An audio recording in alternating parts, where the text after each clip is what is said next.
Free vectors. Welcome, everyone. Today, we are beginning a very important topic in vector algebra. As we start our journey into vectors, the first thing you need to realize is that not all vectors are anchored or tied to a specific starting point in space. While some vectors might be fixed to a particular origin, others are much more flexible. In our NCERT curriculum, and specifically in the chapters we will be covering, we primarily focus on a very important category called free vectors. Over the next few slides, I will show you exactly what makes a vector free and how we can move them around without changing who they are. Definition of free vectors.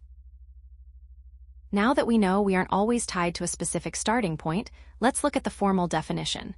So, what exactly is a free vector? Simply put, a free vector is a vector that can be moved or displaced anywhere in space through what we call parallel translation.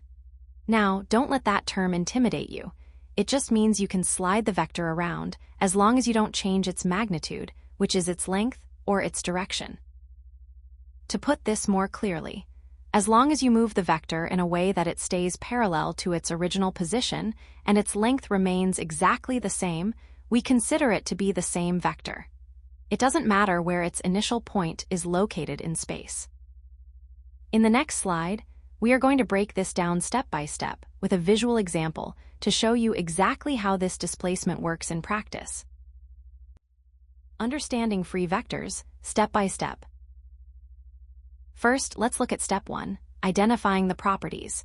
Before we can move a vector, we must remember what actually defines it. A vector is characterized by two primary, essential features. First, the magnitude, which is simply the length of the vector.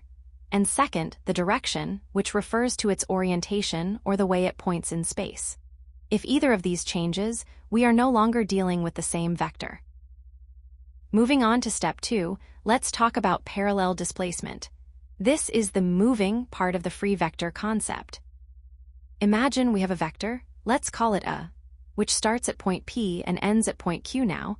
I want you to imagine sliding this vector across the plane to a new position, starting at point R and ending at point S, as long as we ensure that the line RS is parallel to the line PQ, and the length of RS is equal to the length of PQ, the vector remains completely unchanged. It's like sliding a ruler across a table without rotating it. The ruler itself hasn't changed, only its position on the table. Finally, in step 3, we reach our conclusion of equality.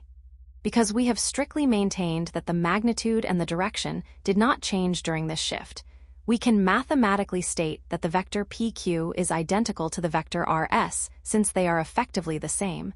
We can simplify our notation and simply refer to both of them as the vector A. Now that we have established the basic definition of a free vector on the previous slide, let's break down exactly how this works in a step-by-step manner so you can visualize the process. This concept of moving vectors without changing their identity is exactly what allows us to use the real-world examples, like wind velocity, that we will explore in the next slide. Real-world example, wind velocity. Now that we have understood the theoretical definition of parallel displacement from the previous slides, let's bring this concept to life with a real-world example. Think about the wind blowing across a large, flat city. Imagine a specific scenario.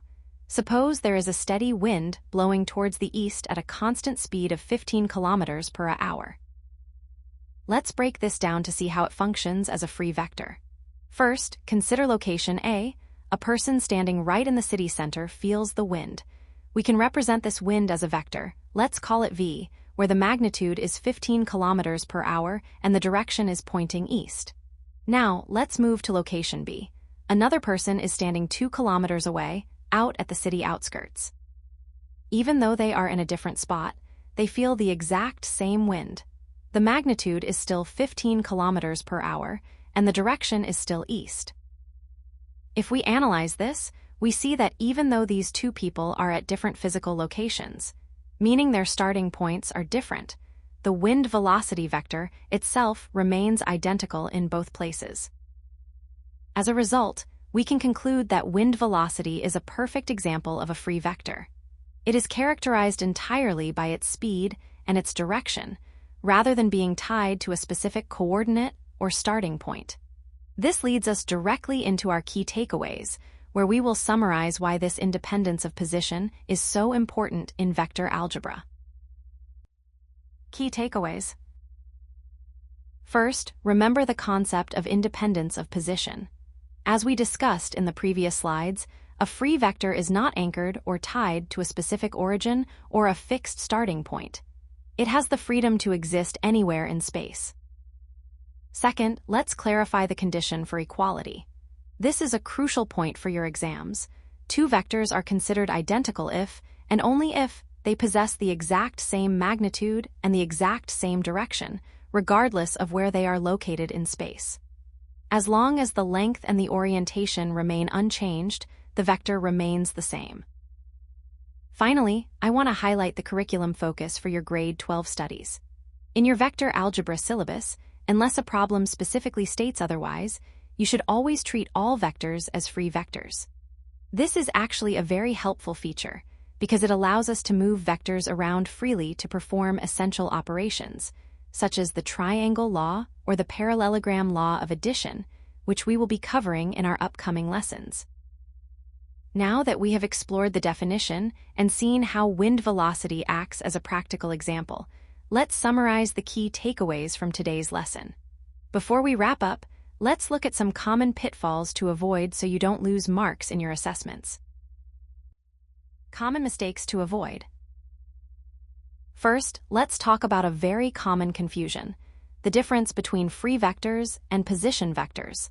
Many students mistakenly treat every vector they encounter as a position vector. Now, remember what we discussed in the earlier slides. A position vector is a very specific, restricted type of vector. It is anchored. It is fixed to a specific starting point, which is usually the origin, denoted as capital O in a coordinate system.